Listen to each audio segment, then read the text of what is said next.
Hello, ladies and gentlemen. Welcome to episode 622 of the DrunkNerds podcast. I'm your host as always.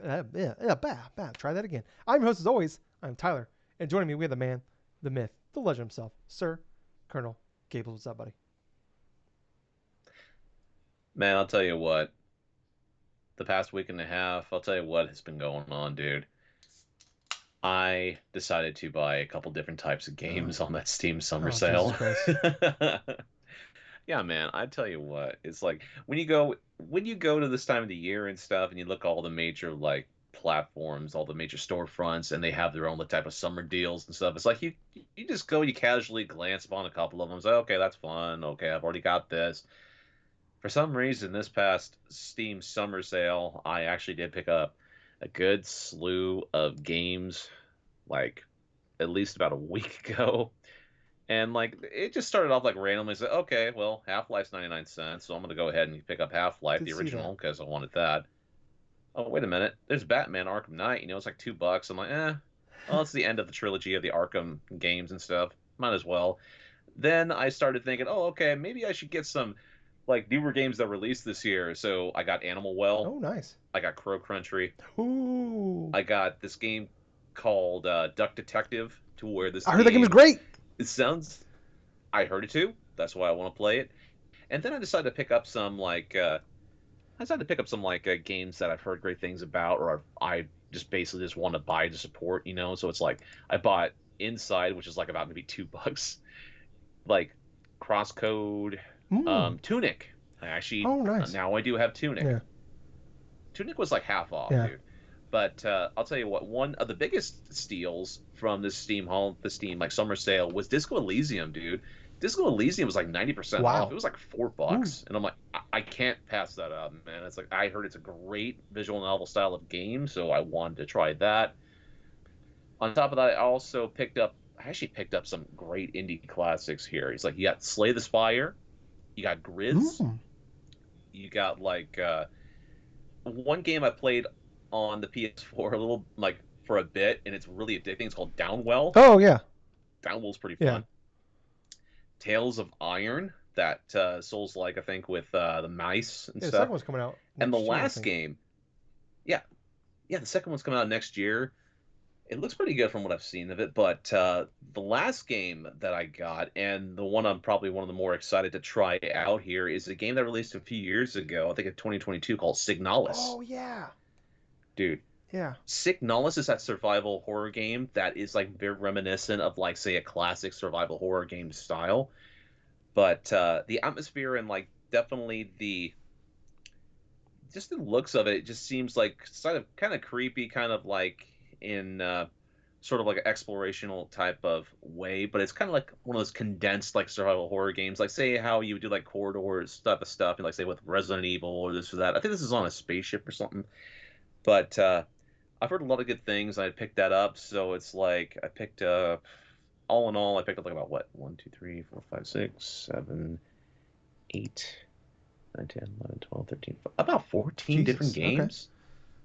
Yeah, but then again, it's like a lot of these games had some great sales, and even for the ones that were on sale, but not for a lot of discount, say Animal Well and Crow Country, there's some quality stuff I ended up getting. So I'm super happy with that. Nice. On top of that, I was telling you before we started recording the podcast that I picked up Shadows of the Erd Tree. Erd Tree was about 2 or 3 weeks ago. I think it was right around the time that it released, but I've only downloaded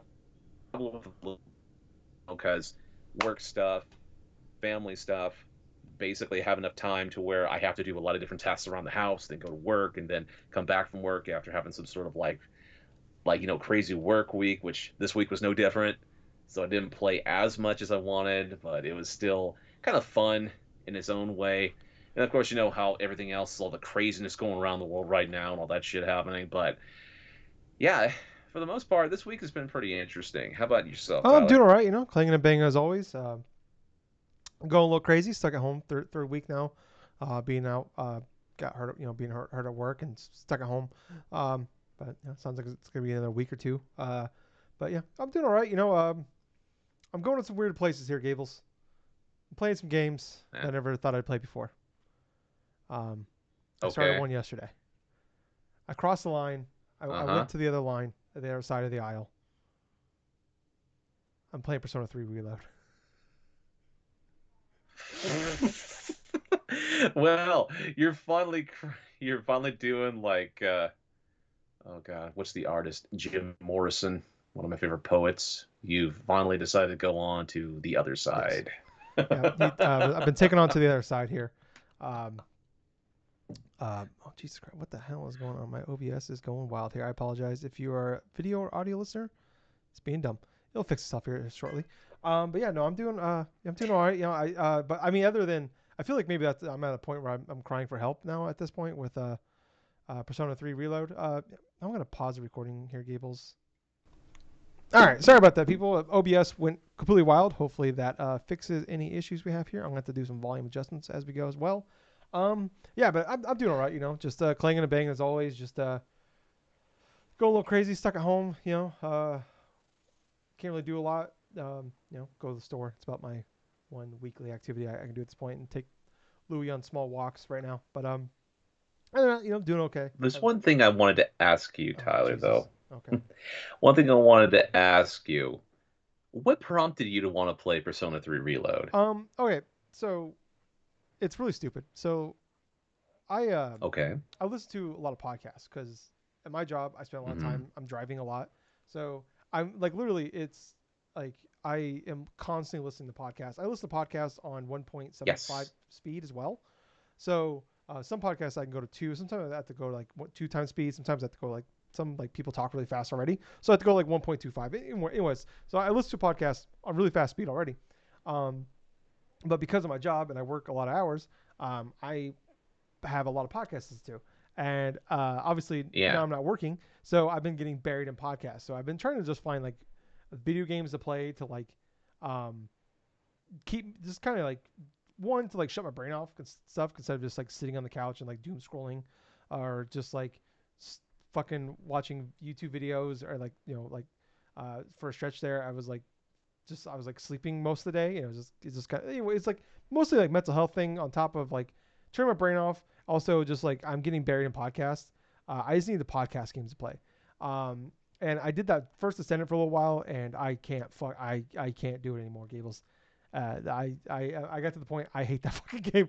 I was like I put like probably 8 or 9 hours into it, and it's just the same guy. I'm like it was great to like shut your brain off for a while, but I'm like I'm just playing this game to listen to podcasts, Uh-huh. and I'm like I'm not enjoying it, and like that's fine to a certain extent, but like at a certain point, like I need more. You know, like when I play like Madden, like I legitimately just enjoy playing Madden, but like listen to podcasts, but like I actually really enjoy playing the game and all the other things come with it. Or like I'll play open world Right. games and it's like I like doing all the open side activities, listen to podcasts, but then like I like the story and the characters, like Final Fantasy Rebirth or whatever. And I at first ascended, I was like just doing the same mindless missions, like literally.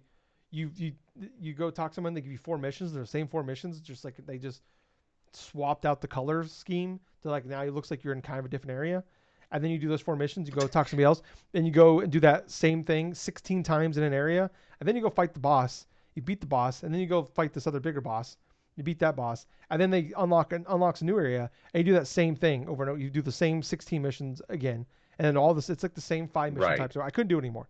So I was like legitimately, I'm like this. I was just like going nuts. So it kind of like spurned off. I'm like I'm just trying to find a game that's a little different. Because it wasn't. I'm like you know I'm like I don't want to just. I was trying to find something that like I had that was older, maybe I needed to play, or I was like I was going through like I finally went through Game Pass, and like nothing was like clicking or it was like games I've already beat before. I'm like I don't know, whatever. So it came along Persona 3 Reload, and I'm like part of the reason I don't want to play is because how big it is. More, it's like I've always like I knew I like if I like my to me like I felt like I'm always gonna I would like these games, but it was like just like you've talked about, I heard a lot of people talk about it, is they're fucking long as hell, and that was part of the reason why I didn't want to get into them. Like just the time commitment part of it was more so than anything. So I Hmm. started doing it for that, and then like turned out it's a lot of this game. Actually, I'm like you're actually talking to people a lot. So it's not as much of a podcast game as I thought it'd be. I am doing like I've done a bunch of the Tartarus, which it is helping that aspect. But that's how it started, and now I'm like 9 hours into the fucking game.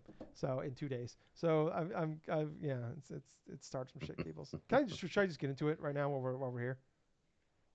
Let's do it, Okay. dude. I mean, we're already like knee deep into this, so Yeah. let's do it. I love this game, Cables. It's really good. I actually really like this game. I get it now. I really get it now. Like I'm like I'm like doing shit now. Like the music. I'm one thing, Cables. I wish more people would told me how good the music was. Um, I'm today like at one point. You don't like do this to me. Like you fucking make game. You never I've been told me about the telling you music. the music of these games are good. Yeah, I knew the games were good, but I'm like, I don't know, like if it's this anime kind of shitty, like I'm like, I don't really care for anime stuff.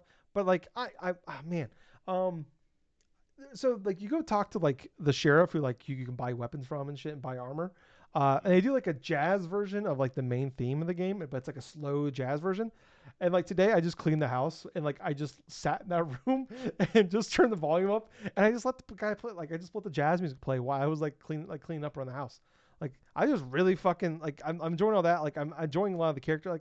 Um, I'm enjoying a lot of the characters. Like you know how I am, man. You like more so than anything. I just like having like it's like just a group of friends like doing some cool shit together. Like that's like one of my favorite things. Yes. That's like the thing. Like some of the favorite things I love about like Life is Strange or like a lot of story based games is like more so than anything. Or, like Final Fantasy, like the remakes and Rebirth is like to me is like I just like having a cool cast of characters, hanging out with them more than anything is like what I love about a game. That gets me like I was talking about like Still Wakes the Deep last week because like they don't spend a lot of time with the characters. And I kind of wish I spent more with them, but and that little bit of time you got with them was enough. Like I enjoyed these characters enough that I wanted to keep playing and like actually cared somewhat about them in like this short game. And like I said, you maybe spend Yeah. 15, 20 minutes with some of these characters throughout the whole game. But like, anyways, I really dig that part. I'm very confused about the game. I'm spending a lot of time. I feel like I'm not using the time as well as I should, but I also I'm wondering like at some Right. points am I wasting a lot of time? Like, all right, Gables, I don't want to know a lot. I kind of want to like I'm gonna fuck up a lot. I know in this game, and I'm fine with that. Like, it's my first time playing it. I've done a little bit of like Google searching, and I've watched a couple of videos like Persona for beginners and stuff.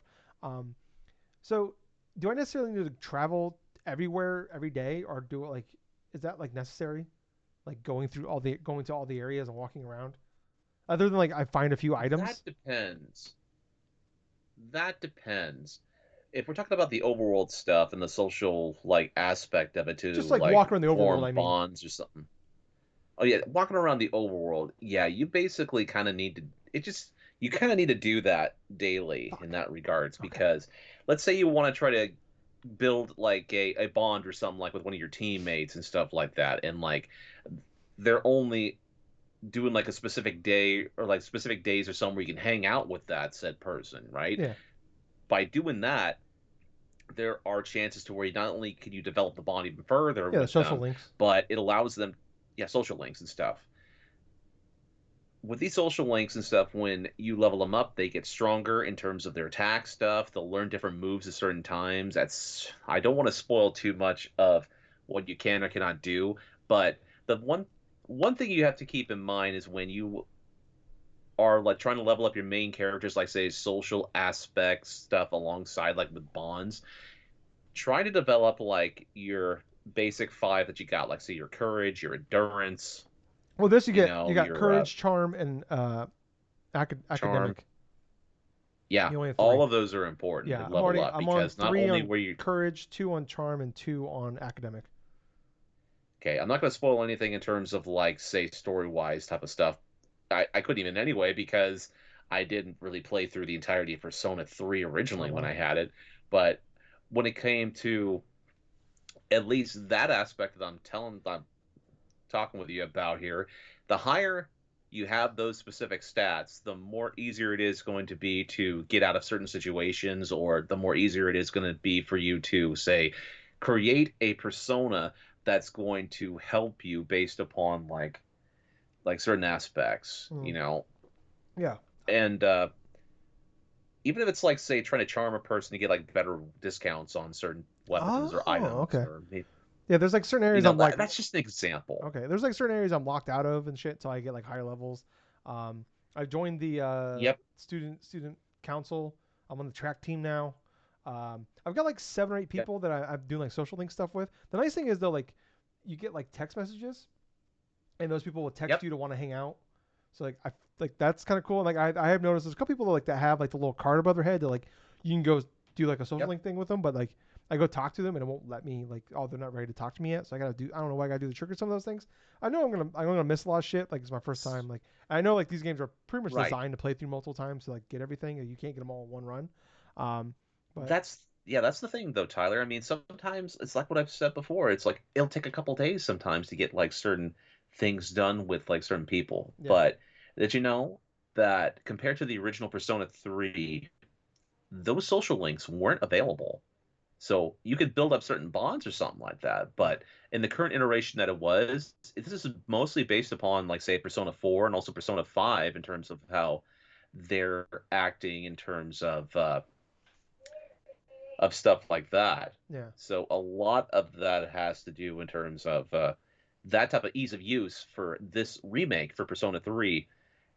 It's part of the reason why this makes it a little bit more consistent in terms of like say making your team stronger or making like your personas you build stronger and also yourself.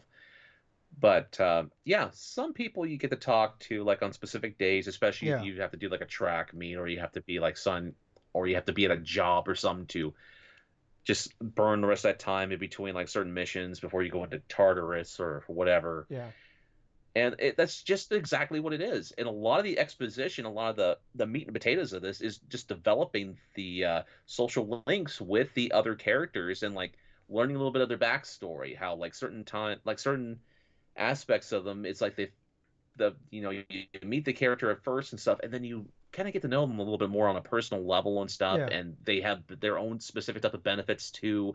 It can be really interesting. Like like you said, you're like about 9 hours in the game. There's a part of the reason why people play those games and like it'll take like maybe a full 100 hours for like a playthrough is because a lot of it is so engaging and a lot of it is so interesting that it's a slow yeah, burn. It starts to build up little bit by bit, and you get little pieces here and there. And it's kind of like a great TV show to where you can just get little bits of stuff like through bite-sized chunks. You don't have to really spend like say like 5 or 6 hours or something playing that. Sometimes you feel like you want to go and spend that time playing the stuff because it's just that yeah, one more day, or that one more day aspect, or that one more level yeah, type of feel.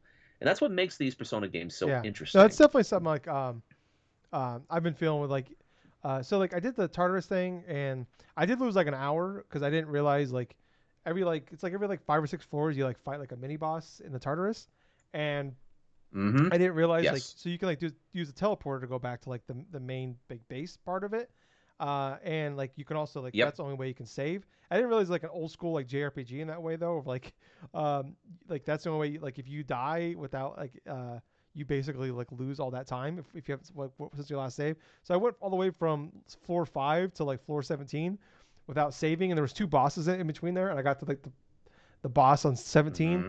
and I was like at that point I was like out of like I had like out of health items, shit like that. And I didn't realize if you die, you basically have to go back. So I had lost over like an hour. I got probably like an hour and a half of content doing all that, like because I died at that boss fight, and then like I had to start all over again. So that kind of pissed me off. But like because I knew what I was like, even though like every floor was randomized, I had a better idea of like I knew the weaknesses of the enemies. So I was able to like I basically did all that shit like probably in Yes. 45 minutes of like of again. So I like half the time because like I knew everything and I had a better understanding what I was doing. But I'm actually I just really like the like even the combat's really good, and that's the Tartarus part is like where I'm doing the podcast, listen to podcast part too. So like it's great too because I'm just grinding Right. and shit. So the only thing that sucked though was like so I got to like a part like I got to like so bunker spoilers I guess for like the first set early parts of this game. I got to like floor 22, which I couldn't get past till I got to like I guess the full moon. I had to look this up because I got kind of frustrated. I'm like because I didn't know what like it all of a sudden it wouldn't let me progress floors anymore, and you had to like I looked it up. You had to wait till like the full moon to like actually like it was like basically it was a trigger like a story thing to like continue on and like the Tartarus. So like that was Yep. like the one thing I like one of the things I did look up was like, all right, cool, because like I did all that and then like I started like because I went like but I was like I had it was like May 9th is when the full moon happens and like it triggers like the next story part. But I got to like that gate like on my second time going through the Tartarus, and it was like April 24th. So I had like 2.5 weeks of like shit, like nothing to do. So I did go ahead and like ran through all 22 floors again with like just to get more experience points, but I only went up like 2 levels, so it wasn't really worth it. Um, so Yep. I'm trying to figure out like balancing, like grinding and like is it worth grinding and shit. But yeah, I'm just having a blast. I'm liking the combat is great. I love like finding the weak, like figuring out the weaknesses of the enemies, and like you can actually like shift between characters. Like you get like if you hit like a weakness, you get like you can attack again, and then like also like doing that, and you can like knock all the enemies down. You could do like a like you do like the all out attack, and like you like does a bunch of damage and stuff like that. Mm-hmm. Learning like I found out like you can only have so many personas, and I think you can have like 6 or something like that. So I had like what Yes. sucks I picked to get a new persona, and I couldn't back out of it, so I had to like get rid of my old personas. I picked the wrong one, unfortunately, one of my better ones, and I accidentally got rid of that one um, to get rid of. So that sucked. But I mean, I'm early on enough into the game, it doesn't make a major difference. But still trying like that's probably the most. This is also your first Yeah. Persona So game, I'm too. like, that's kind of like the fun of it is like the fun and the frustration is like I'm gonna fuck up. And like there's days where like you can only do like there's like 3 people that want to hang out with you, and you gotta pick one. So like doing that, like I've been doing like working a lot, like figuring out like okay, I can't just work at the coffee shop 3 days a week and like make money, even though it's like a great way to make money early in the game. Mm-hmm. I gotta like do other things to like yeah, like I said, like get academics up because like our charm up or like I gotta go to the arcade or go get ramen like certain days of the week like you can go get a special there's like a special menu and shit like that. So anyways, spent like way longer than that. I was playing on it because I'm early on, but I have a blast of like I said, it was like it started off just like I just needed like a game listen to podcast too and end up like nah, I'm just like really liking this game now. But I'm on like I beat the first like major boss. I'm on May 10th and I think like it's like I think it's like so I basically like a month to the game, but I don't know how long the game goes on for. Go for. But one thing I did here too was like this game is a lot shorter than most Persona 4 and 5. It's like 60 to 70 hours, which is still long, but like if I'm gonna be home Huh. for another week or two. That's still Yeah, I mean, like manageable. as far as Persona games go, yes, that's a lot more manageable. So I don't think I'm gonna like I don't like after this. I doubt I'm Oh, gonna jump into good. Persona 5 Royal now. I doubt that, but yeah, I'm having a good time with it. But anyways, uh, I will say this, Tyler. If you do manage to finish Persona 3 Reload and stuff like that, oh my gosh, you're going to be in for a better treat if you eventually decide to try, say, Persona 4 Golden or Persona yeah, I'm gonna 5 wait Royal. like if there's like the rumors of like remakes. I'm probably gonna like wait for those. Like Persona 4 at least, maybe Persona 5 Royale I'll jump into because from what I understand, like Persona 3 Reload is a lot of like things they took from 5. So, um, but anyways, um, this is a video game podcast. Every week, Gables and I get together. Like we're 25 minutes in, we're just now getting to the intro part. But anyways, we get together every week, talk about video games, everything we love about them. Apologize if you're a video listener. I'm just having a lot of problems with OBS today. I don't know why. It is acting dumb on me. If you're an audio listener, who cares? But anyways, yeah, we get together every week, talk about video games, everything we love and hate about them. Gibbs and I were 2 guys. We just do this for fun. We have full time jobs. So if you can go out there and hit thumbs up, hit the like, follow, subscribes. We're on Apple Podcasts, Spotify, any podcast service we're out there. Just look for us, Drunk Nerds, Drunk Nerds. You'll find us. Hit the 5-star review, hit the subscribe button, hit the follow button, leave comments. YouTube channel, we're on there as well. So like go on there, subscribe to us. Usually post more videos on there, stuff like that. So if you can go out there and support us anyway, we really would appreciate it. We're also on Twitter and Facebook, all that. So there's links down below as well. If you listen to us on YouTube or podcast services, there's links down there. Click on those, take you right to wherever you want to go to for us, and help us out. We really would appreciate it. Hit the share button, tell your friends, all that stuff. Would appreciate it. Um, okay, let's get into the news here. Actually, let's jump into it Hmm. here. So some major changes happened here with Xbox Game Pass. Um, so I'm going to pull up this article here that kind of breaks it down a lot easier for us. So this all takes effect. So I think it's already taken effect. So they made changes to like Xbox Game Standard tier is a new member. It's $15 a month. It will include access to day one games, EA Play, Game Pass, PC, and cloud gaming. Ultimate, but I think that tier is the one you got to be like grandfathered into. Xbox Game Pass Ultimate is going from $17 to $20 a month. Xbox Game Pass Core, which offers a smaller library of curated games, is changing. It's yearly from $60 to $75 a year, or you can do $10 a month. So if you basically you can save like $55 if you do the or $45 if you do the just do the annual, and that basically gives you online, I believe, and then gives you like a bunch of games. Doesn't give you day one, but gives you a bunch of games, a bunch of older games and stuff like that are on there, stuff like that. And then there's PC Game Pass is going from $10 to $12. Oh no, this all takes place on September 12th. Sorry. Um, so yeah, some changes there. Um, I don't know. I mean, Gables, what was your thoughts when you heard the news? Yeah, I'm not too much of a fan of like any type of price increases in general. And I do understand that other services have recently increased their prices too, like say with Yeah, Sony in the terms of massive their ones. type of things for PlayStation Plus. The massive ones are there, plus the streaming services like say Netflix and like other streaming services too, increasing their prices and stuff. I mean, ultimately, when I saw the update from Microsoft in terms of increasing the cost of their Game Pass stuff and also like introducing another separate tier or anything of that sort. One, that's too many fucking tiers inside of this Yeah, one service. I mean, I understand their concept. They want something like a basic thing for people. Like, okay, we'll just pay this month this amount per month, but you're not going to get day one games. You're going to just get the set things that we've just decided you will be able to play if you do this service. Or from now going from like $17 to $20 a month or something like that. I mean, granted, I understand that when you want to play these specific type of games, like get like the day one stuff, get like all the covering between console and PC, paying paying what it is for that can be worth in the long run if you use it like yeah, consistently. But yeah, man, I mean, anytime like a service goes past the $20 a month threshold and stuff, you start to think like, ugh, God, that is that. I'm like, what am I doing here? Am I actually wanting to play this?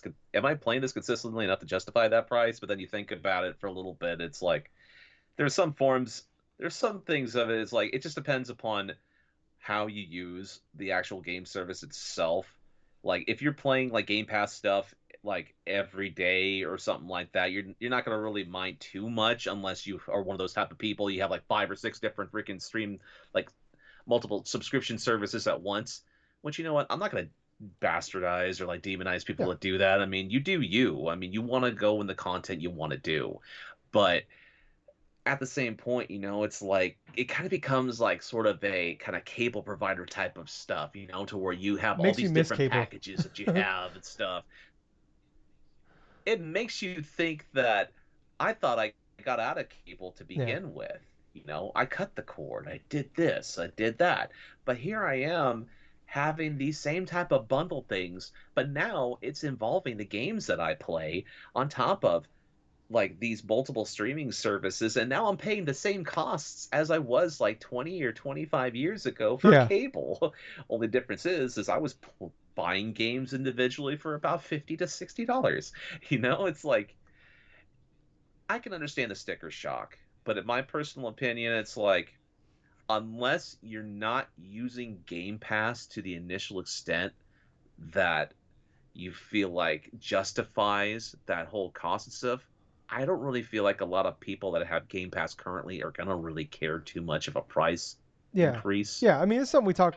Go ahead. Sorry, But I know, I thought you were. but Go ahead. yeah, but I was just gonna say it's like I totally understand that, and I'm kind of raising my eyebrow too. It's like I hate any type of price Yeah, increases, and it doesn't matter what they justify it as. Oh, it's just the cost of living increase and so blah blah blah blah. No, you're a multi-billion trillion. dollar company. Nobody gives a shit.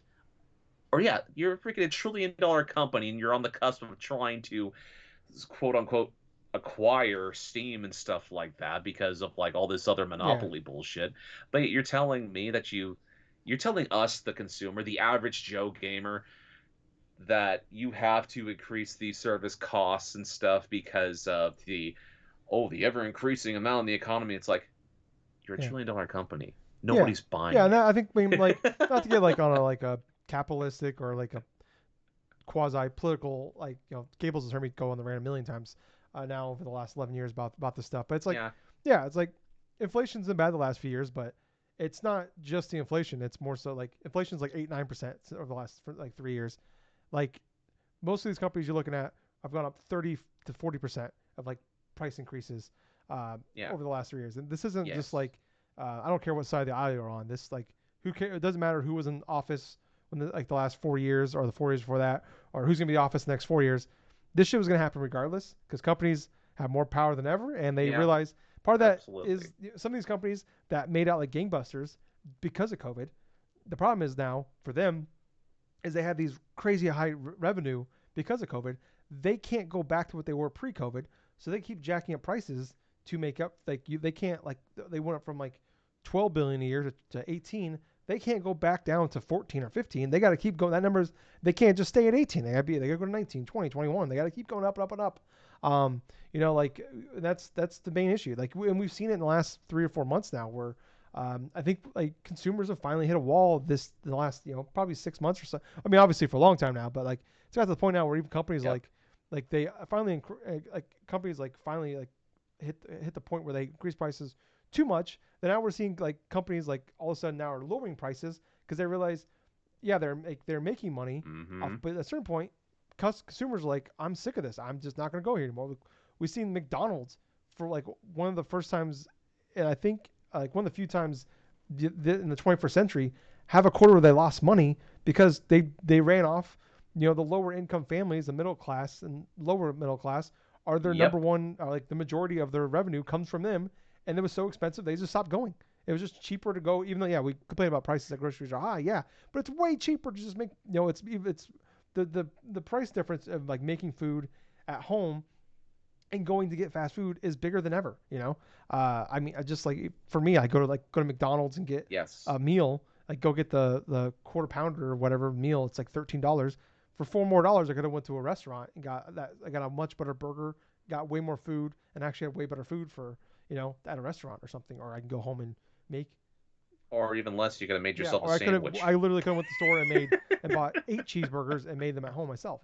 Um, yeah. So like I mean, that's what it is and we see now prices are going down a little bit like I know people are, I'm not somewhat yes Somewhat. like they're never going to go back to what they were 3 years ago but like the prices are slowly dropping No. and I think we're I mean I think they'll keep going down a little bit more but yeah obviously it's just a matter of now we got to kind of like we're never going to like we got to find a way to get that gap closer to what it was before so sorry to go on that quasi argument there like don't anyways I'm not trying to like make a political statement this isn't like a attack on any political person you follow. This is just what's happening. Um, but anyways, um, Yeah. I asked Matt Piscatella, who's like 90% of the reason I'm on Twitter anymore is because this guy. So if people don't know, he basically like covers like he's one that does like the Circana Report. So we're gonna talk about a little bit later. He covers like he breaks down like all the like Yes. he's really great too. He'll like talk a lot about too, like in the UK, Canada, stuff like that. But he covers like earning reports, stuff like that, and like kind of does like the top 20 every month for video games. He breaks down. He's really great resource. Of, like helps. I think I've learned a lot more, probably more from him about the business of video games than probably anybody.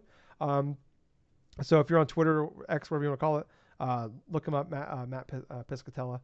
He's great. So I asked him. So he was tweeting about this, about the prices increases, and so I asked him a question. I was an honest question.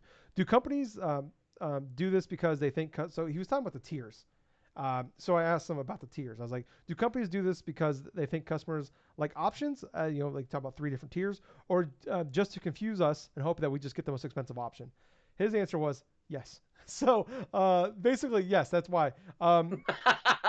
All of And the part of that above. is, I think I've heard more other people do this, say the same thing, but like I've also, I've heard like I think Jeff Grubb uses a lot, but it's like, remember like back in the day, like Wendy's would have like the biggie size, or like McDonald's have like the super size, whatever, and it'd be like you see like the little Yep. sticker up there. You order a meal for Yes. 30 cents more, get large. For 50 cents more, get super size, and they would do that purposely, like so you would forget you're already spending $9-10 for that meal or whatever it cost back then. You're just seeing, oh, for only 90 more cents, I can get this much more. And what you don't think about is like you're paying 90 more cents, but it's only costing the company like 2 more cents to make that thing. So kind of the idea here is with these tiers is like, all right, cool, I'm paying like all right, I'm kind of confused by these tiers. Like you kind of make you get makes it so you in your mind you do like the gymnastics of like okay $15 a month that's fine, and then you like kind of start looking. You've already accepted the fact you're going to pay $15 or whatever a month for this thing, and now you're looking. Oh well, for $5 more, I can just get this. So all of a sudden you go from like you like work yourself, you like talk yourself into 15, and all of a sudden you end up spending 20.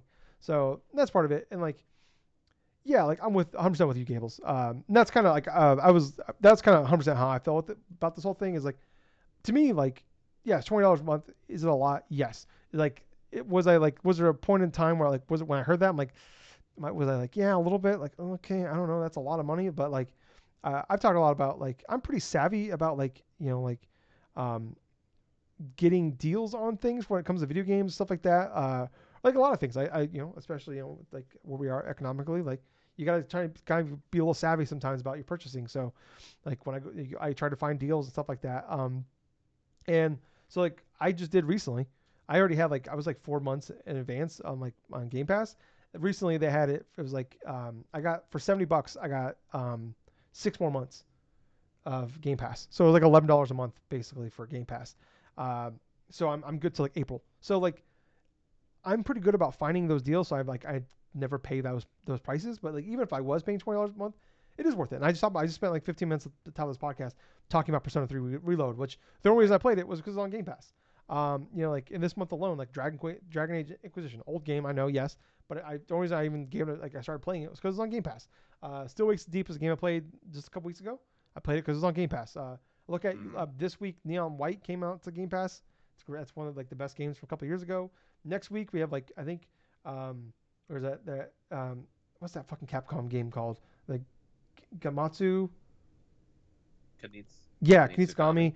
Kunitsugami, Flintlock, Flock, Dungeons of Hindenburgs. I know they're smaller indie games, but like to me, like some of that, like want to play those games, like people like the freaks out here that listen to podcasts like ours, like those are probably the people that are going to pay attention to games like that. So someone like me, yes, but like if you're someone that's like you just want to play the big games and you just care about the big AAA games that are coming to the service, like yeah, maybe it's not worth it to you. Like you pick it up for that 1 month at a time. That's fine. Um, yeah, like I talked to my parents about like I think Netflix is like $24, $25 a month now.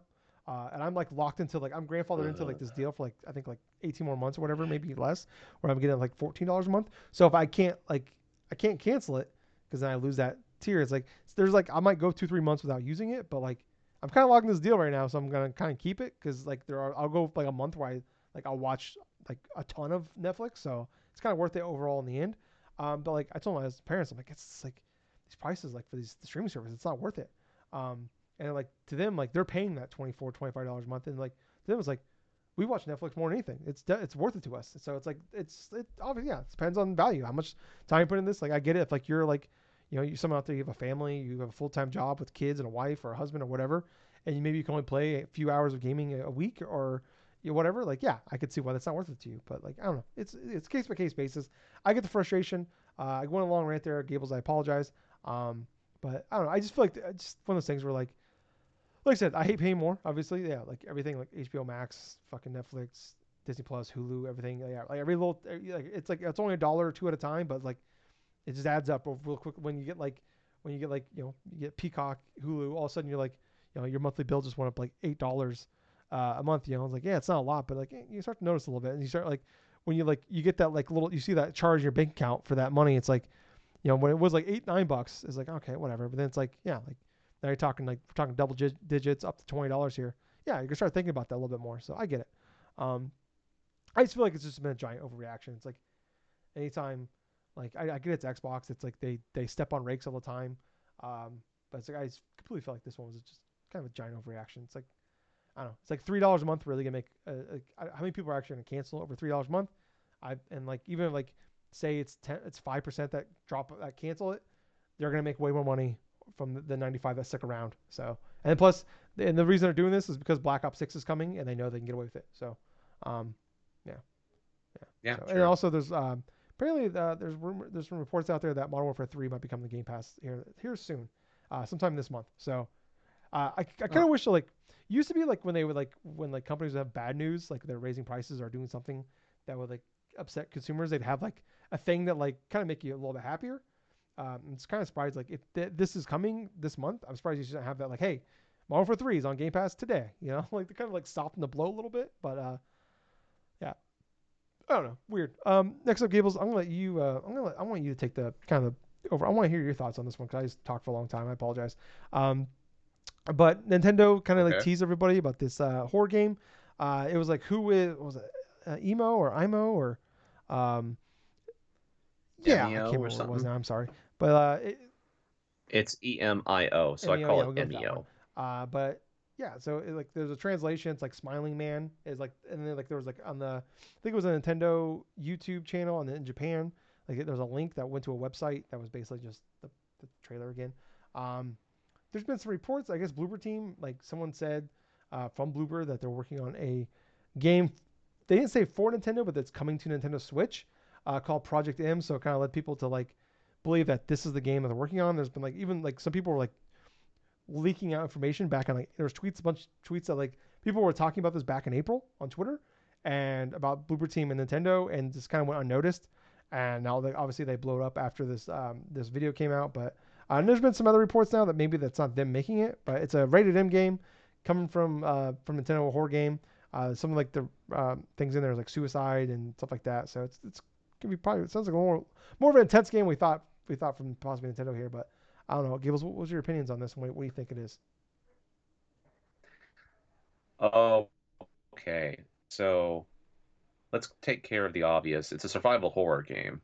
I mean, that's obvious Hmm. from the get-go right there. It's so much out of left field because we're so used to Nintendo like having like various like advertisement trailers or something like that for certain games or certain ones that they're kind of like bright, some are like happy or something like that, some of them are more intense and stuff. But this is the first time in like quite a long while where they randomly drop a trailer for a game and everybody's like, "What the hell is this? What's Emio?" It's just a dude that is in a Japanese businessman type of suit with a bag over his head with a big old smile and stuff like that. And it's so subtle and yet it's effective in terms of its marketing advertisement. You had people all over X, all over YouTube say, "What is this game? Like, what's more information of it?" It's like people thought at first, "Oh, okay, is this going to be like some sort of like tease or something for the next console?" And we're like, "No, no, this had a little like rating for a game, for God's sake." And yeah, that's what people's first minds are. That's what people's minds are going to first. Like, oh, is this a tease for the next Everybody's on Nintendo edge right now. system? Like, no. Everybody's on edge because, yeah, how Nintendo Mm. does with their stuff. But it also fascinated a lot of people, including myself, because the way the trailer was presented and also the way it made people think that this was a first party Nintendo game because a lot of the core aspects of when they do like their own various games, like say in studio or something, they usually have like certain blurbs or certain things that's okay, this is only the Nintendo Switch or this is blah blah blah. We don't have hardly any information right now as far as like confirming if this is just a Nintendo only game or if this is like coming to other systems. But at the same point, it's like when it comes to anything survival horror is definitely out of the norm for Yeah. Nintendo. The last time they really had like say a survival horror style game was far back as the GameCube with like uh with like Never Realms or something like that. No, You're not talking Never about Realms, but oh god, yeah. So that was Silicon the Knights. the Metal Gear That's what I'm thinking. team. Silicon Knights for Eternal Darkness, Sanity's Requiem. That's what I Yeah. believe the last time we had something. But even though that's Well, like a second they party published style of the thing. Black Maiden, the fucking what's that camera game on the Wii U? Oh, oh yeah, the Wii U and Fatal stuff. Frame. That's Fatal Frame Yeah, Made in the Black they did Water. publish that Okay. one. Yeah, they Yeah. did that. They did that. But Fatal Frame has been a franchise that's been on Yeah, multiple and now different it's like on everything consoles and now, stuff but from like like like last year it finally came. yes, But yeah, I exactly. think that like but yeah, they don't publish a lot of like rated M games, especially like horror games or rated M games. So I think there's like the only two that I can think of off the top of my head. So So other rumors about this game is it's possible that it could release by the mm, end of this year. There are rumors that Bloober Team is working on it, which I don't know if that's actually true or not. I mean, this is one of those game reveals to where it's a lot of mystery surrounding it. Like we have like certain rumors that may suggest this may be tied into some Silent Hill related too.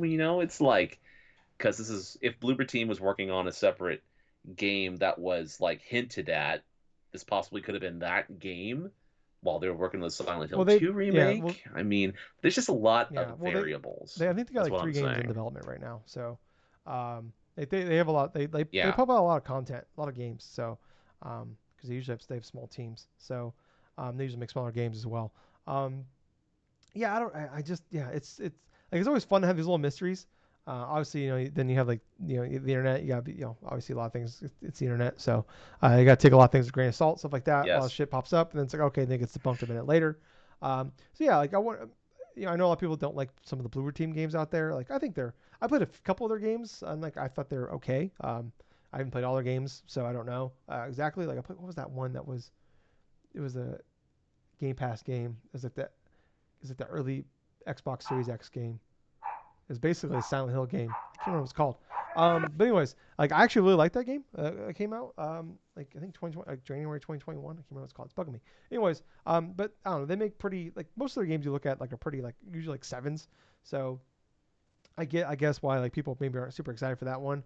Um, but yeah, I don't know. It's just fun to have a little mystery here. I hope it's just like not something that goes on for too long. Like I'm assuming if they're announcing this, like probably like it'd be like I hope they don't like a year from now we get like an update on this kind of thing. Like it'd be kind of like that's a little too long to go with a mystery because most people are gonna forget about it. Like I feel like they're gonna be like maybe it's something like maybe we go a few weeks without hearing something and they just kind of like do like fun little things and stuff to like kind of keep it going for a little bit before like before they finally announce it. It is weird though like um doing this why now kind of thing. Like you just had your big direct in June. Like I'm surprised they didn't put this in the direct, like for later, like and like if it is coming out this year, like we don't have a lot of time here, so either this is like if it is coming out this year, it's probably not a huge game, I would assume then, because you look at like Nintendo's release calendar, it's pretty full. I don't think like at least I think they have like one game every month for the rest of the year. Well, I don't know, maybe August. Do they have something, Gables? Do you remember?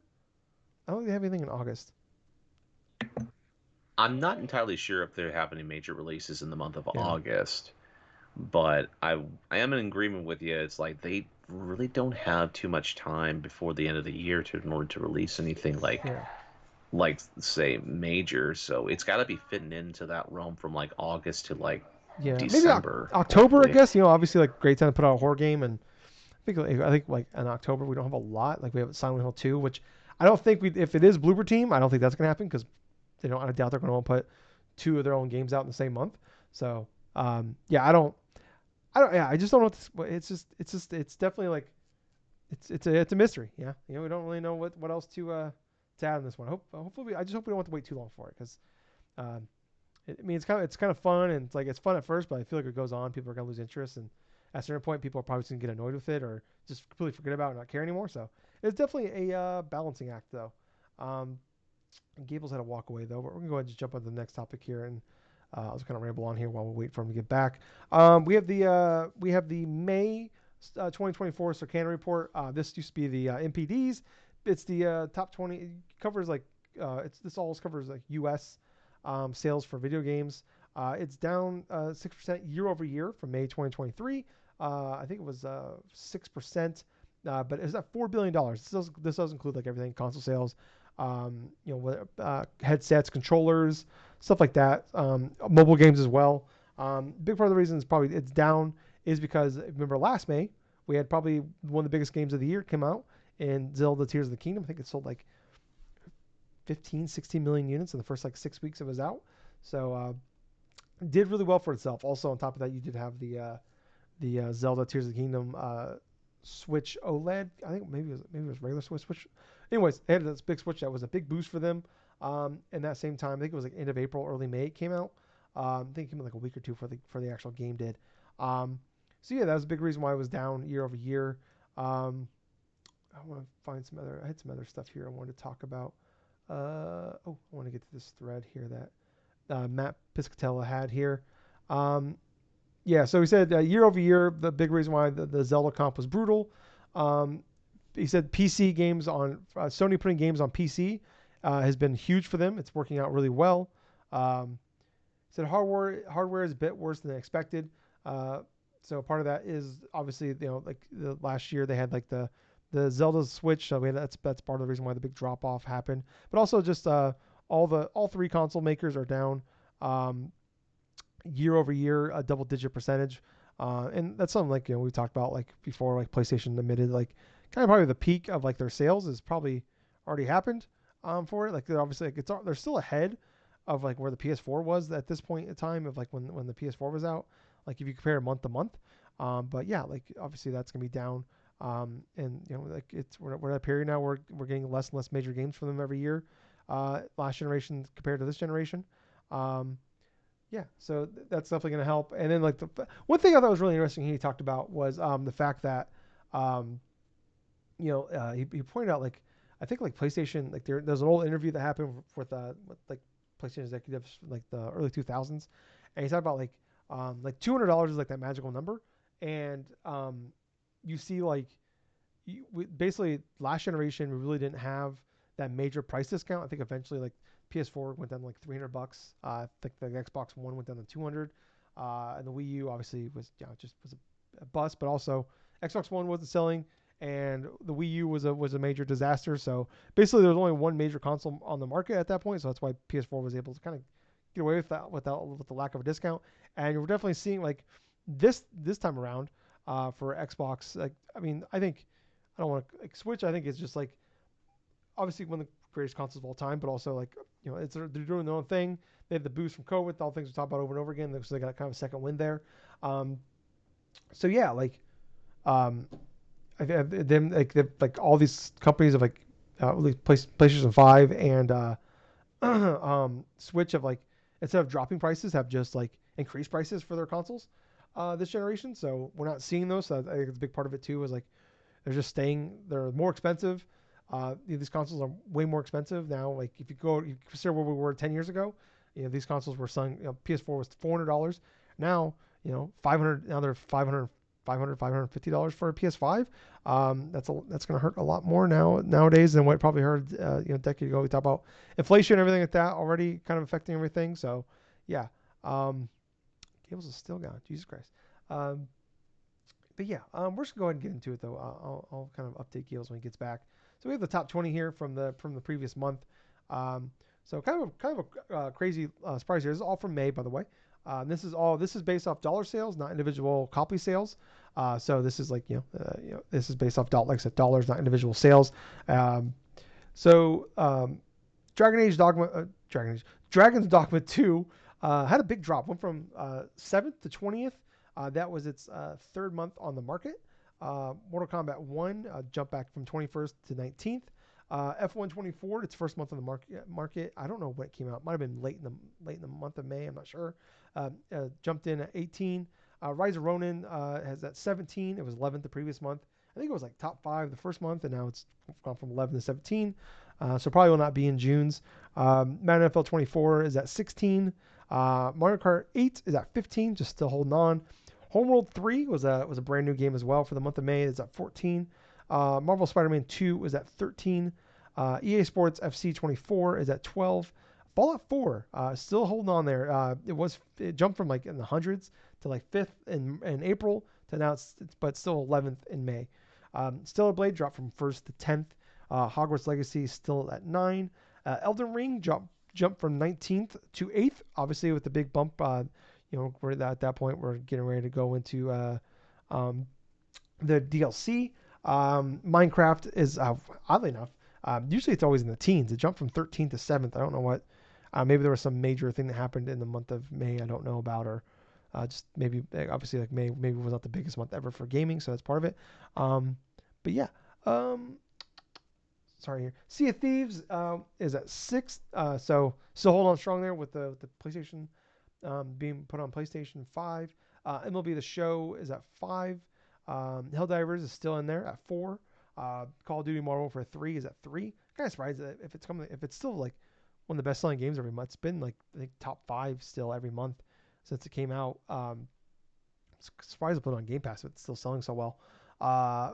When a big game came out. This came out like towards the end of May. Paper Mario: Thousand Year Door, and number one, jumping from 71st all the way to number one. Ghost of Tsushima. A big part of that is the fact it came to PC, so or to Steam. So that is the main reason why it's jumped from 71st to the first. Though that's pretty crazy. Shows you how successful though. We talk about people get upset about them putting their games on, putting their exclusive games on Steam. This is why, and like putting them out. That game's been out for, at that point in May, almost 3 years at that point, and to have a major bump in sales, you can see why they do that stuff. But we're gonna jump into other news this week. I forgot about that. Let me get. I'm sorry. I usually jump to Gables when I have to do some stuff here. But anyway, sorry about that. Going a little crazy. I'm having problems with OBS this week, and Gables is walking away, and he's been gone for a little bit here. So hopefully everything's okay with him. So I apologize out there, people. But anyways, PlayStation did announce that they will be at Tokyo Game Show. First time I think they've been there since since 2019. So when first thing they'll be there since COVID. The Concord beta is going on right now. It's only I think it just started on Thursday or Friday, but it's yeah, right there, Gills. Okay. Yeah, Oh, I'm sorry, I had a fine. lot of background noise there for a second. Okay. All right. Oh, I know. All right. I just want to make Oh, sure I I like know. could tell if there's a plane flying over your head there.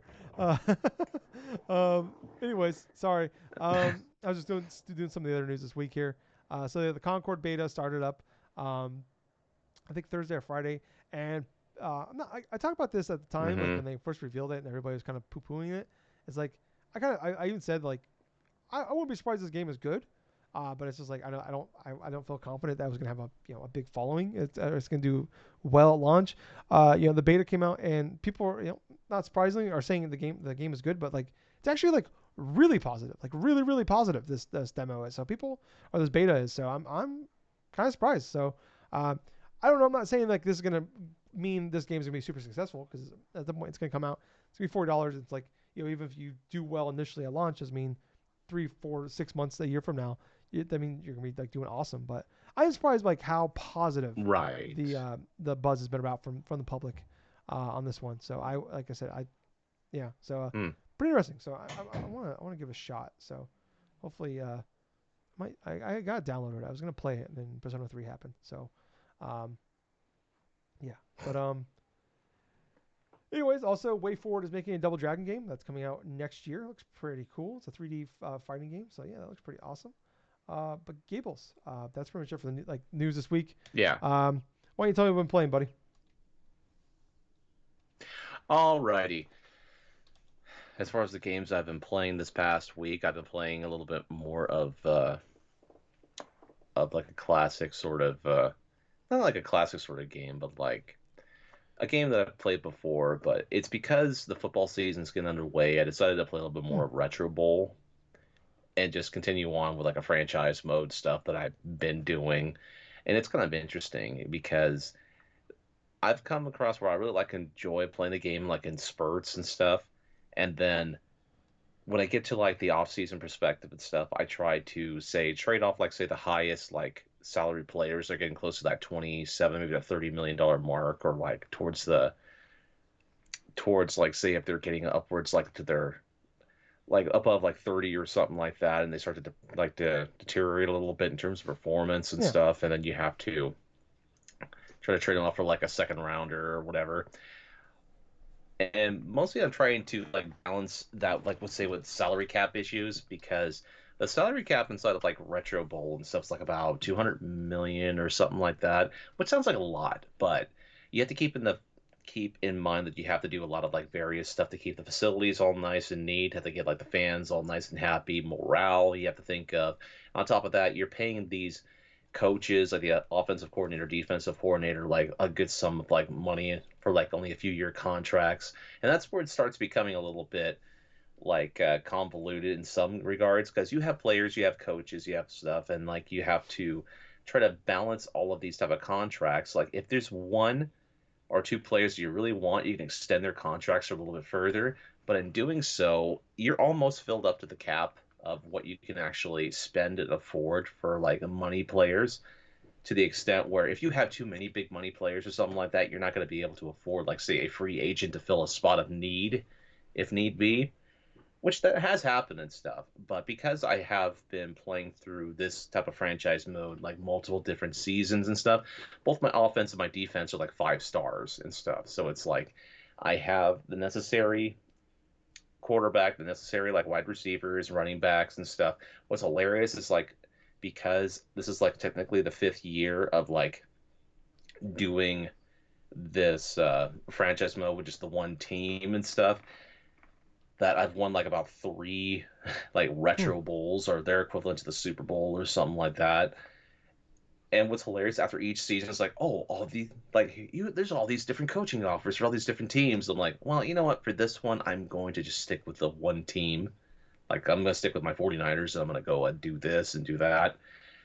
And now I'm almost kind of getting to the point where it's like I want to accumulate to try to expand the salary cap a little bit, which you can do that, but you have to save like 100 points of like morale stuff in order to try to increase it by at least 25 grand, which ain't shit.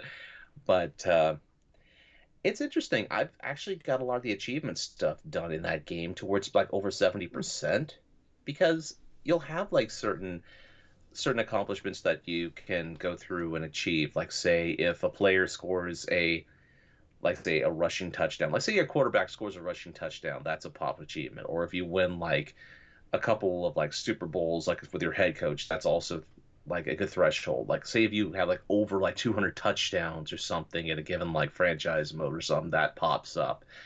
And those type of things will pop off like randomly. Like you're not even sure of like why you're on like that it's keeping track of all this, but somehow it's keeping Hmm. track of all this type of mentality. So a lot of them comes as surprises and stuff. But other than that, I've been just delving around a little bit with my Nintendo Switch because I'm I've gone through the process of I at one time had all the digital games that I bought for Nintendo Switch downloaded on my Switch because I have a big enough memory card to know where I can actually do that. And so cherry picking certain games to where if I like them, I'll keep them on the system, but if I don't, I'm deleting them off the system and stuff as well. And I've done that for quite a few games right at the moment. I've done it for like Soldom. I've done it for like say Rocket League because Rocket League now requires a fucking separate Oh. account in order to even play the game. And I'm like, I'm not doing that. And so it's like just games like that. I have like downloaded and tried that don't like. A couple of the games I did try though was like that Riptide GP Renegade. This is more like a water ski style of game to where not water ski but like a water like it's kind of like wave race only you can do like moves like Tony Hawk and stuff like that for certain moves and certain aspects. I mean, the concept of it is pretty fun, but at the same time it's kind of generic in terms of the course collect correction like no the course selections and also the music can be kind of repetitive after a while. I've tried playing. So obviously, I'm thinking about just deleting that off the system, point blank, because it's not as entertaining as I really want to play. But there's one game though that I did end up trying, and that was like called Rogue Singularity on the Switch, which basically it's kind of like one of those like you know how Mario Galaxy had those time trials and stuff to where you have to go through a certain obstacle course and stuff, collect the different Don't remind types me. of like collectibles, and then go to the end stage.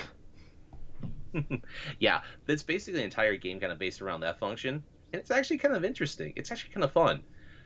So I know that I've almost gone through the complete like first world for that type of game. But yeah, Rogue Singularity is like one of those obscure little indie games that you find on like Nintendo Switch. Sometimes it can be discounted as low as like say maybe a few bucks. I'm not sure what the price of it is now, but I find it to where there are times I want to play a specific game, or I'm just looking for like a game that people would think, okay, this is going to be a good game for an affordable price. I picked up that. I tried like Slime Song for the first time, which that one was on sale for Steam as well for the Steam holiday sale.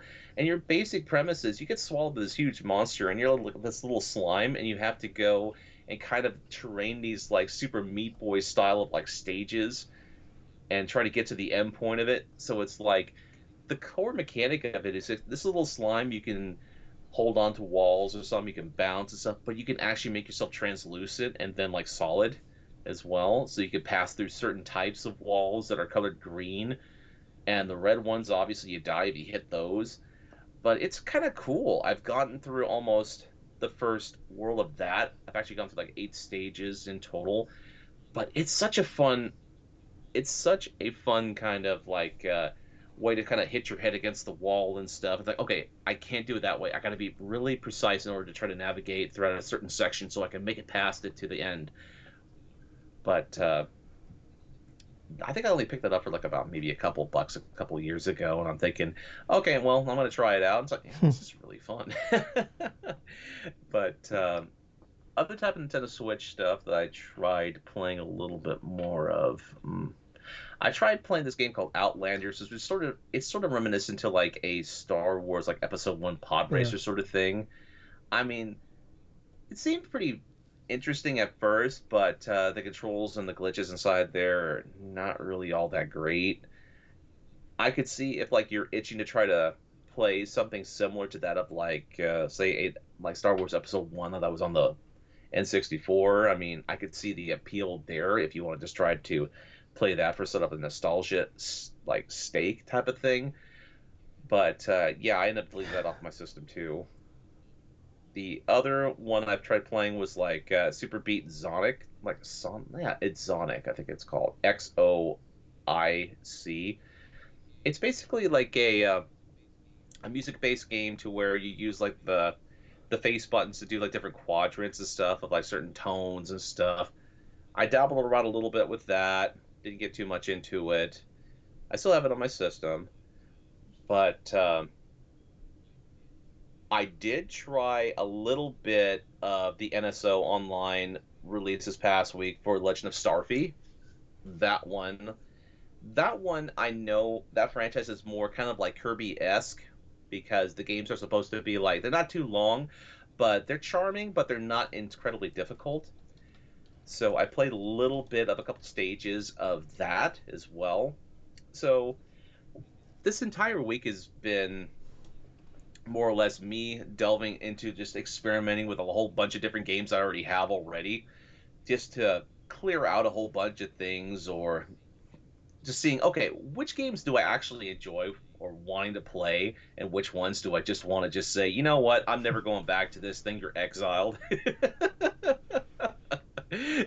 So it's been kind of fun because in between my work days, I've been sitting in my bed, just popping on the Switch, try to play a little bit here and there, or maybe playing a little random match thing for like say Ultimate Marvel's Capcom 3, which I went through the entire arcade mode just before recording with my team of Wolverine, Virgil, and Morgan, and that was so fun. I actually did it on normal the entire way, no losses. It's an arcade perfect sort of like straight through without having to jeopardize the difficulty or having to continue. Yeah. I'm about being able to do that for the first time Nice. in a while. Nice. But that's enough about me. Well, I What already have you talked been a playing? little bit about like Persona and stuff like that earlier. The only Yeah. other thing I've been playing, I did actually go through and I platinumed. I picked up a couple weeks ago Life is Strange Remastered, um, Hmm. and I love that game. You know, I played it way back when it first came out, um, and I went through Yes. and I played it through again. But they had the remaster come out, and it was like on sale for like $20. It was like the week they announced Double Exposure, and obviously the Double Exposure is a sequel to the original Life is Strange. Yes. The other ones have taken place with different characters. So going back to Max, so I was like, oh, man, I haven't played the game in 9 years basically since like the first one came out. So like it was like I said, it was on sale. It was like $20, so I went ahead and just bought it. I will say if you already own the original one, I don't know how much it's worth buying the remaster. Like it was basically like they basically just like did a remaster for just to put it on the Switch, and they just put it on everything. Essentially, is Mm. what it is, and it's like if you already have like I watched them like side by sides, and like the game isn't like they use like it was like a Unity game, so it's like this isn't like a big budget game, especially as a 10-year-old game as well. On top of that, so like and I believe they put it like they kind of like remastered a Unity game essentially. The game's still great, fantastic. It's all about the story and everything. It's like it's very much like a Telltale style game. But like obviously the twist is like Max is a superpower, so it's kind of cool and different in that way of like she can rewind time, but only go back like a little bit. So like if you make a decision on something, like we like points in time, we get to make one or two, maybe even three choices. If you make a decision and you don't feel great about it, you can rewind it as many times as you want and kind of like see the outcomes initially of what happened. But like obviously you don't know what's going to happen, you know, 20, 30 minutes later or even 4 episodes later. But you can like at least have a general idea what happened immediately and kind of go from there. But you can only like once you go on to the next thing, like the next room or the next area, you can no longer like rewind it. So whatever that last decision you made sticks. So like it's kind of a twist on that on top of it, but it's also just a really great story. And I talk about like with Persona 3 Reload, like one of my favorite things about video games, more so than the gameplay um, or music, whatever. Like to me, it's like really it's like the characters in the game and like just enjoy like the vibes, even like sometimes more than what the story of the game is. I just like I love like loving the characters and like especially the games like this. Obviously, it's based off the characters in the story. If they don't work, then the game just doesn't work at all. So definitely like immediately just jumping back in and seeing like Max and Chloe hang out together. Not gonna lie, got a little emotional just like and hearing the music. I don't know how many times I've spent I don't know how many hours of my life on top of playing these games, just going back and like listening to like the soundtracks of these games. Like they just nail like the soundtrack of like to what these games are with a lot of the music they get in, like a lot of the artists and stuff like that they add to these games. So definitely love all that on top of it too. And like just everything just meld. They just find a way of like encapsulating everything together into like what you think this game should be. They just nail it. Um, so yeah, just love it. And then like getting the platinum isn't very hard. You just gotta find Max is like she's going to like you go to like a prep school. Like she got a scholarship to go to a prep school, and she's going there for photography. So like throughout like every there's 5 episodes. Every episode has like there's 10 optional pictures you can find throughout like walking around. And like I love just like I'm the type of like because I love these games so much. I will go around to everything and like hit the button to like look at things and like get the little like read all the letters or read all the posters on the wall or hear the little sound bites that Max has, or just find every optional conversation that happens in these games, like just to get as much lore and background on what happens, and like going through and like you can like read her journal or like her like they have like you can click, like, hit the touchpad button, it brings up her like her text messages, and just going back and reading all her text messages with like her friends like from before like beginning of episode one and like reading things that people like conversations she had with people in between the episodes and stuff like that. Because I think every episode basically every episode's like like the next day, but like just reading what happened like basically from like going to bed to like the beginning of the next episode. I just love all that. So I'm going through that and playing through that. And they also have there was the prequel that came out that um, Don't made the first game in Life is Strange 2. Deck Nine, who made True Colors, is making Double Exposure. They did Before the Storm, which was like a 3 episode prequel where you play as Chloe and Rachel, and Chloe's your best friend in the first game, and Rachel's like a big part of. She's not in the actual original game, but she's a big part of the story of the original game. So it's a prequel to like before Max comes to town, um, and to Arcadia Bay. So I love that one. I played through that one a long time ago. I think 2017 that one came out. So I'll probably go through and play through that one as well here eventually. But yeah, played through that. But I love it. It's one of my favorite games ever. Life Strange is probably one of my favorite franchises of all time. So yeah, just play through that. It's fantastic. But I'm gonna next week's gonna be pretty crazy. There's like 3 or 4 like big games coming out that you know that I'm looking forward to and look forward to playing. Gables had to walk away again. I apologize. Um, but yeah, there's Dungeons of Hindenburg, Flintlock, a couple games I just want to check out at least. Flock in our game, but the big one here, NCAA football 25 finally coming back after 11 years, 11 long years of just missing college football. As much as I love Madden, I love NCAA football more. Um, so I'm excited for playing that. I think it's coming out like early on like EA Play or like if you have Game Pass or you bought like the like $90 edition, you get it early. So I think it's coming out Monday afternoon. So I'm gonna be playing that a lot probably next week and trying to jump between that and Persona 3 Reload. So that's gonna be kind of what I'm gonna be playing. It's gonna be a crazy fun week, but I'm stuck at home for probably another week. So I guess I'll have the time to play these things. But yeah, think that's going to do it for us this week. I apologize. Gables had to walk away again. Hopefully everything is okay. He's having a crazy night. We're having a lot of internet issues. I apologize. If you stuck through this, we appreciate it. at a certain point OBS just kind of screwed up and I can't fix it, so I just kind of like let it go. So yeah, because we're at the end here. So if you're watching us on YouTube, I apologize. If you're on, you listen to the audio version, you probably have no idea what we're even talking about. So I appreciate it if you're still here with us. Please like, follow, subscribe. Check us out everywhere on podcast service we're at. We're over there. Leave 5-star reviews, leave comments, share with your friends, tell your friends, subscribe, follows, thumbs ups, whatever you can do. We really would appreciate it. We're on Twitter, we're on Facebook, all those places. So just check us out in those places. Really would appreciate if you helped us out. I said last week I was gonna do this. I didn't. I apologize. I do want to get back to my Super Mario Sunshine playthrough. Live stream that on our YouTube channel. So just follow. Good reason to follow us on. We have a big subscriber, be a subscriber to us on YouTube. We've had a big bump over the last month here. Our subscribers are over 400. So help us get to that 1,000. We can actually like start making some ad revenue on the some bitch. So we appreciate if you can do that for us. Yes. Um, but anyways, I think that's gonna do it for this week. I was your host. I was Tyler. I was Colonel Gables. So until next time, everyone, thank you for listening to another fun-filled episode of the Drunk-Nerds podcast. Hey Gables. Yeah, Too sweet. too sweet, man. Bye guys. See ya.